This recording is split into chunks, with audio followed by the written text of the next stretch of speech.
Assalamualaikum warahmatullahi wabarakatuh. Hai teman-teman semua, hari ini saya akan mencoba menjelaskan dan mencontohkan sedikit penggunaan navigasi pada Flutter. Nanti silakan saja dicoba sesuai dengan contoh yang ada di tutorial yang saya buat di Word dan implementasinya pada video ini. Selamat mencoba.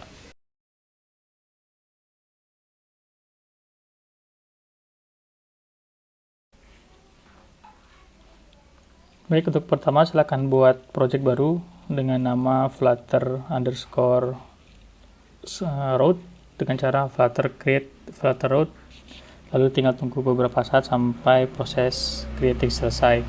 Nah, jika kita lihat pada folder ada folder flutter underscore route, kemudian masuk ke dalam folder flutter underscore route. Kemudian kita bisa membuka Visual Studio Code lalu arahkan ke dalam folder project yang sudah di-create sebelumnya. Lalu hapus file main.dart, yang dihapus cukup source code keseluruhannya sampai dengan kosong. Setelah dihapus seluruh isi file dari main.dart, bisa lakukan tambahkan sebuah source code kelas halaman pertama dengan kurang lebih seperti ini. Nah, ini untuk source code kelas halaman pertama. Untuk detailnya ada di PPD, ada di slide, ada di tutorial yang saya buat. Setelah selesai membuat kelas halaman pertama, lalu dilanjutkan dengan kelas halaman kedua seperti ini kurang lebih. Kemudian tambah dengan halaman kelas halaman ketiga.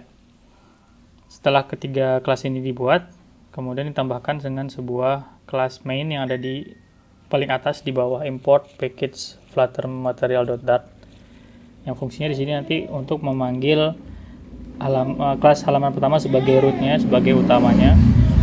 Kemudian nanti di halaman pertama bisa memanggil halaman kedua dan halaman ketiga.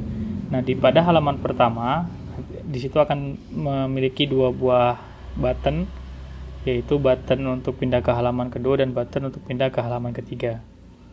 Di halaman kedua, di sini ada sebuah button kembali untuk bisa kembali ke halaman pertama. Sedangkan di halaman ketiga tidak ada button, dan ini membuktikan bahwa di halaman ketiga tidak bisa kembali ke halaman kedua dan sebelumnya. Setelah itu silakan saja dijalankan untuk source code Flutter ini. Sebelum dijalankan aplikasi, perlu kita konfigurasi smartphone kita terlebih dahulu dengan cara buka setting, kemudian klik new version sampai beberapa kali. Ini untuk yang versi khusus Xiaomi. Lalu cari USB debugging. Setelah ketemu, tinggal kita enable saja pada bagian toggle-nya. Pada beberapa optionnya diklik jadi enable, kemudian pilih OK. Scroll ke agak sedikit ke bawah, nanti kita akan mendapatkan USB debugging. Tinggal di enable saja USB debuggingnya, lalu di accept saja sampai selesai. Setelah itu ketika kita hubungkan USB dengan smartphone menggunakan USB, lalu kita allow. Jangan lupa untuk di allow. Nah, ketika sudah di allow, maka di pojok kanan bawah akan terlihat ada pilihan nama smartphone kita. Sebagai contoh, saya menggunakan Redmi 8. Nah, ketika di start debugging, maka nanti proses instalasi aplikasi Flutter ini akan langsung ke smartphone yang sudah dipilih sebelumnya. Pada contoh kali ini saya menggunakan smartphone Redmi 8 sebagai contoh untuk melihat hasil programnya.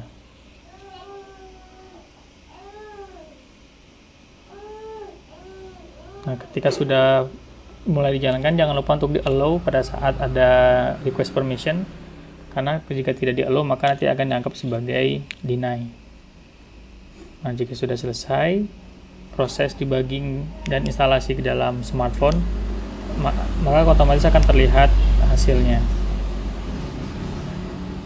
Ini contoh Flutter yang sudah kita running tadi.